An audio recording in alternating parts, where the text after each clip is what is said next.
मकर संक्रांत जवळ आलेली आहे, तर आज आपण बनवणार आहोत मऊसूद पाक न बनवता तिळाची वडी। तुम्ही अशा प्रकारे तिळाची वडी करून पहा। तिळाची वडी बनवताना गरम गरम मिश्रण असतानाच थापावं लागतं। पाकाचं प्रमाण जर चुकलं तर वडी अतिशय कडक होते, नाहीतर वड्या व्यवस्थित पाडल्या जात नाही। तर तुम्ही अशा प्रकारे वड्या करून बघा, बिलकुलही फसणार नाही। अगदी सोपी पद्धत वापरून आपण ह्या वड्या बनवलेल्या आहेत। नवीन शिकणारे जरी असतील तरी इझिली ह्या वड्या बनवू शकतात। तर अशाच नवनवीन आणि चटकदार रेसिपी, पारंपरिक रेसिपी, गोडाच्या रेसिपी पाहण्यासाठी चटकदार बाय मोहिनीला सबस्क्राईब करायचं आहे आणि बेल आयकॉनवर क्लिक करायचं आहे, म्हणजे नवनवीन व्हिडिओज हे तुमच्यापर्यंत पोहोचू शकतील। चला मग तर आपण वड्या बनवायला सुरुवात करू।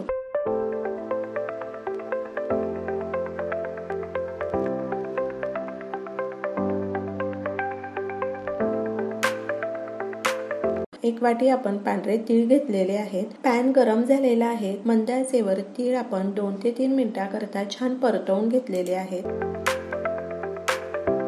तिळामध्ये अर्धी वाटी आपण नारळाची पावडर घातलेली आहे। नारळाच्या पावडर ऐवजी सुक्या नारळाचा किस वापरला तरी चालेल। सुरुवातीला आपण 2 ते 3 मिनिटांकरता तीळ भाजून घ्यायचे आहेत आणि त्यानंतर नारळाची पावडर घालायची आहे। अगदी 1 मिनिटामध्ये नारळ पावडर भाजून होते। नारळ पावडर पेक्षा तीळ भाजायला जास्त वेळ लागतो। तीळ भाजत आले तर ते उडायला सुरुवात होते आणि त्याचा कलरही बदलतो। तर ह्यावरून आपल्याला कळतं तीळ भाजून झालेले आहेत। साधारण तीळ व्यवस्थित भाजण्याकरता 4 ते 5 मिनिट लागतात।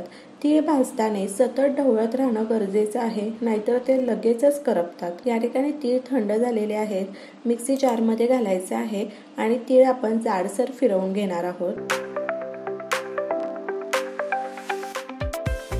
तर तीळ आपले जाडसर वाटून तयार आहे। त्यामध्येच आपण गूळ घालायचा आहे। सेम वाटीने पाववाटी गूळ आपण ह्या ठिकाणी वापरलेला आहे।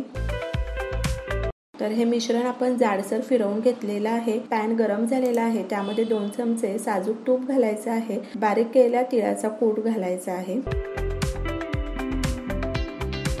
आणि अगदी 2 चमचे पाणी घालायचं आहे। 1 ते 2 मिनिटांकरता आपण मिश्रण मंद आचेवर परतवून घेऊ।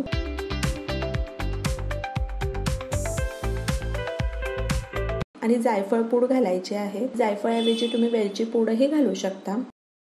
वड्या आपल्याला ताटावर बनवायच्या आहेत। ताटाला आपण तूप लावून घेतलेलं आहे। त्यावर थोडे तीळ घालायचे आहेत आणि तिळाचं मिश्रण घालायचं आहे। मिश्रण आपण व्यवस्थित चमच्याने एकसारखं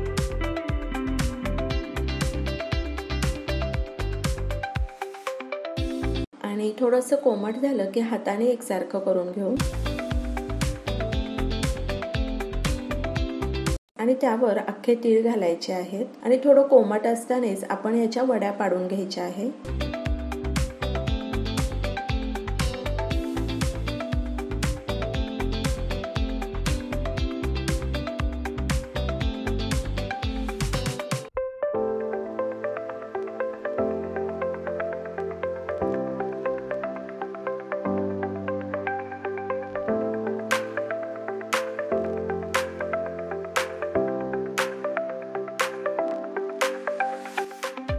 आणि वड्या आपण सेट होण्याकरता 1 ते 2 तासाकरता अशाच ठेवायच्या आहेत। वेळ असेल तर 7 ते 8 तासाकरता अशाच ठेवल्या तरी चालेल, पण आता सध्या हिवाळ्याचे दिवस आहेत। 1 ते 2 तासात वड्या व्यवस्थित सेट होतात।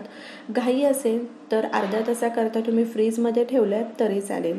तर या ठिकाणी 1 तास झालेला आहे आणि तुम्ही पाहू शकता आपल्या वड्या अगदी व्यवस्थित सेट झालेल्या आहेत। कुठेही त्या चिकटलेल्या नाहीयेत आणि अगदी मऊसूद वड्या झालेल्या आहेत। नवीन शिकणारेही ह्या वड्या इझिली करू शकतात। अगदी सोप्या पद्धतीने आपण ह्या मऊसूद वड्या बनवलेल्या आहेत। तर तुम्ही अशा प्रकारे वड्या करून पहा आणि मला सांगा कशा वाटल्या ते। तर अशाच नवनवीन चटकदार रेसिपी, पारंपरिक रेसिपी आणि सोप्या रेसिपी पाहण्यासाठी चटकदार बाय मोहिनीला सबस्क्राईब करायचं आहे आणि बेल आयकॉनवर क्लिक करायचं आहे, म्हणजे नवनवीन व्हिडिओज हे तुमच्यापर्यंत पोहोचू शकतील। आणि वेळात वेळ काढून तुम्ही माझी ही रेसिपी पाहिली तर त्यासाठी तुमचे खूप खूप खूप धन्यवाद। पुन्हा भेटूया अशाच एका नवीन रेसिपी बरोबर।